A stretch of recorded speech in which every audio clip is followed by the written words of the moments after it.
Anxiety of changing when you're moving toward new behavior is normal, expected.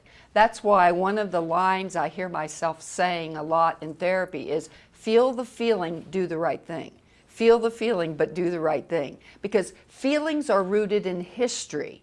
I had to learn, for example, to be close to someone, my anxiety would come up. This is an important point, and I want to just regress a moment. When you long for something, it becomes a source of pain. Like growing up, I longed for touching. I have no memory of my father touching me. I have a good memory. I remember him touching the pets, but no memory of him hugging me or putting me on his lap or stroking my hair or giving me a hug or a kiss on the cheek. No memory of that. When you long for something, your brain associates that activity, touching, with pain.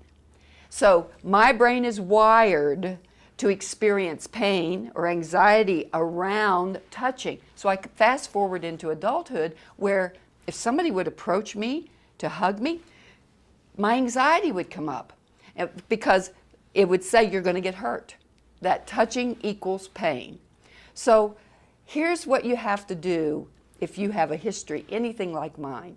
You feel the feeling, but you do the right thing. That's why values-driven approach is better than feeling-driven approach. Following your feelings is bad advice much of the time because your feelings are rooted in history. If they're not moving you towards your core values and your goals in life, you can manage that. You feel the feeling, but make a conscious choice. Sometimes your feelings are guiding you, but you've got to make a conscious choice toward your core value living instead of just feeling the feeling. Because if I would follow my feelings, I would never have enjoyed the pleasure of affection, of touching, of appropriate touching. Now, let me show you how this manifests, because I think this is extremely important for those of us who've lived with, neglect or abuse or whatever in our history and then want to be in a primary love relationship. When you long for something and it becomes a source of pain, when it finally shows up in your life, the longing ends, but the grief begins. And so getting what you want can feel very uncomfortable. So you have to manage that anxiety, manage those feelings, and stay in relationship.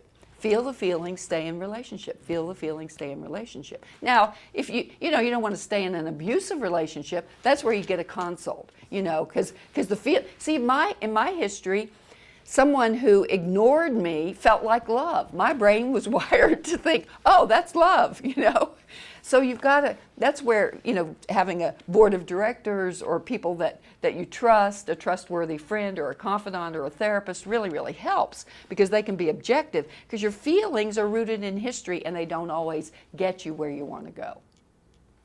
When you get something, then you can lose it and you have that fear. But remember, your strongest feelings, if you let them, should lead you back to your core values, which would be to love again, to savor the moment, to be present in the moment. And when the anxiety comes up, you have a choice about it. You really have a choice. If you feed it, it's going to grow. Or if you stay the course and focus your mind, you really can manage this. It's amazing how short feelings stay, what a short time feelings stay around if you move toward take your mind and move it in a positive direction. Mm-hmm. We have so much more control over that than we believe. Mm-hmm. And it took me years and years to get that. Years and years to get that. I just thought, and of course I was taught follow your feelings, which is, not always the best advice.